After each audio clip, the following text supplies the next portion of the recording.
dans cet exercice pour les premières années bac, pour le niveau première année bac. Sciences X et sciences maths. Bon, la première question, montrer que la limite en plus l'infini, si plus l'infini, si plus l'infini, lorsque x tend vers. Bon, la limite, c'est 1a. La limite lorsque x tend vers plus l'infini de f de x, c'est la limite quand x tend vers plus l'infini de son expression. On a ici une forme indéterminée car la limite de ce terme, c'est plus l'infini, et la limite de l'autre terme, moins x, est moins l'infini. On a la forme indéterminée de la somme. Pour enlever l'indétermination, c'est très simple. Là, on factorise par racine par x. La limite lorsque x tend vers plus l'infini de x en facteur de 2 fois 1 moins 2 sur x fois la racine de x moins 1. La limite quand x tend vers plus l'infini de 2 sur x, c'est 0. Donc, la limite en plus l'infini de 1 moins 2 sur x, c'est plus c'est 1. Donc, la limite en plus l'infini de 2 fois 1 moins 2 sur x, ça va donner 2. Donc, la limite en plus l'infini de 2 fois 1 moins 2 sur x fois la racine de x, c'est plus l'infini, car la limite de racine de x en plus l'infini, c'est plus l'infini. Donc, la limite en plus l'infini de ce qui est entre les crochets, 2 fois 1 moins 2 sur x racine de x moins 1, c'est plus l'infini.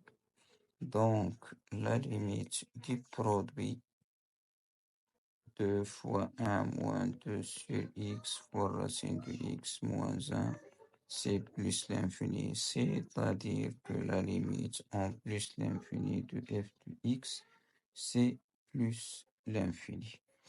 Bon, on passe à la question B.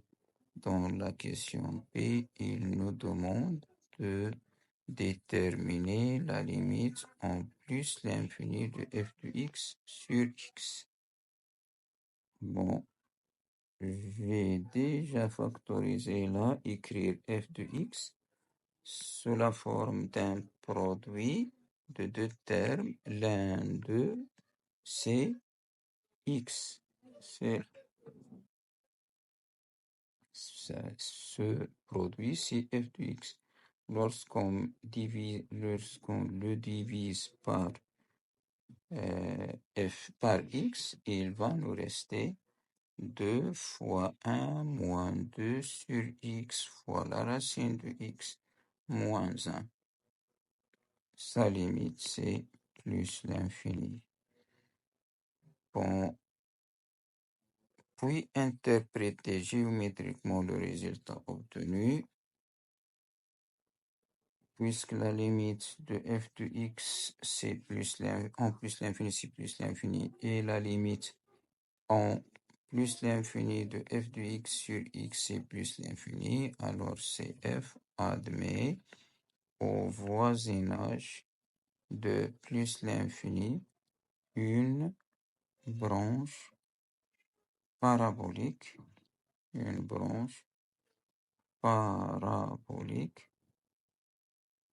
dans la direction de l'axe, dans la direction de l'axe des ordonnées dans la direction de l'axe des ordonnées habituellement noté au Y. On dit aussi que la direction de l'axe des Y des ordonnées est une direction asymptotique à CF. Dans la deuxième question, étudier la dérivabilité de f à droite en 0. Pour étudier la dérivabilité de f en 0, il faut chercher la limite à droite en 0 de f de x moins f de 0 sur x moins 0. C'est-à-dire, c'est la limite en 0 plus de f de 0, c'est 0. Donc, f de x sur x égale la limite en 0 plus de 2 fois x moins 2, 2 fois x moins 2 racine de x, moins x sur x égale la limite en 0 plus de x moins x sur x, c'est moins 1, 2 fois x moins 2 fois 1 sur racine de x. Racine de x sur x, ça va donner 1 sur la racine de x, moins 1. Bon, la limite en 0 plus de 1 sur racine de x, c'est plus l'infini. Donc, et la limite en 0 plus de 2 fois x moins 2, c'est moins 4. Donc, la limite du produit, la limite en 0 plus de 2 fois x moins 2 fois 1 sur racine de x, ça va être moins l'infini. Donc, la limite en 0 plus de f de x sur x, ça va être moins l'infini. Ce moins 1 ne va rien changer de la limite. Voilà. Donc, f n'est pas dérivable. Donc, f, ceci, il vaut mieux l'écrire. F de x moins x, f de x moins f de 0 sur x moins 0. Donc, f n'est pas dérivable en 0 à droite. L'interprétation graphique, CF admet en l'abscisse de 0, c'est 0, c'est donc le point O, une demi-tangente verticale, puisque la limite c'est à droite en 0 et la limite trouvée c'est moins l'infini. L'orientation de cette demi-tangente est vers le bas, orientée vers le bas. Bon, la question suivante, la troisième A, il nous demande de calculer f' de x et arriver à une expression précise. Bon, troisièmement A. Bon, quel que soit x super strictement 0, f' de x. Bon, f, il est dérivable sur 0 plus l'infini ouvert. On peut le justifier. Le domaine de dérivabilité de la fonction racine carrée, c'est 0 plus l'infini ouvert. Les autres sont dérivables sur R, donc dérivables sur 0 plus l'infini ouvert. Donc f sera dérivable sur R égale plus. En passant à la dérivation, la dérivée de ce moins x, c'est moins 1. Pour l'autre, il faut appliquer la dérivée du produit. Bon, pour dériver un produit, la dérivée d'un produit de deux facteurs, bien de deux expressions,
prime aussi.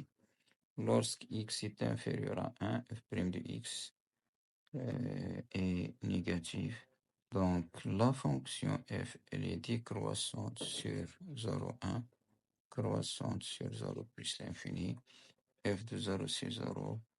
F de 1, il faut le calculer. 2 fois 1 moins 2 fois racine de 1 moins 1. 1 moins 2, c'est moins 1. Moins 2 moins 1, c'est moins 3. Et voilà le tableau de variation. Calculer f de 2, f de 3, puis tracer CF. F de 2, si c'est, je crois, c'est la question 4. La question 4. F de 2, c'est 2 fois 2 moins 2 fois racine de 2. Ça va donner 2. F de 3. F de 3, c'est 2 fois 3 moins 2 fois racine de 3 moins 3. Ici, c'est 1, 2 racine de 3. Pour le cours de la fonction, on commence par une tangente horizontale au point d'abscisse. 1 pour donner moins 3, car f' s'annule en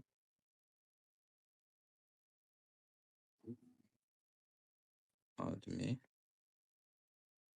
une tangente horizontale.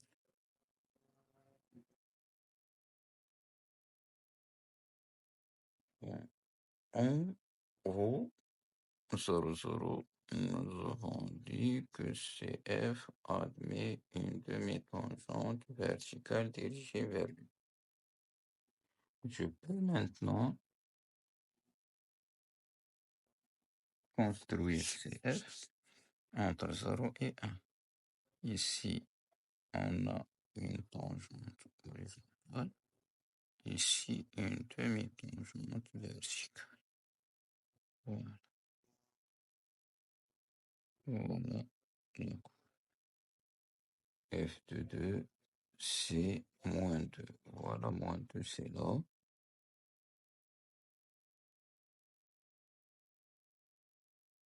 Voilà, ici, vertical.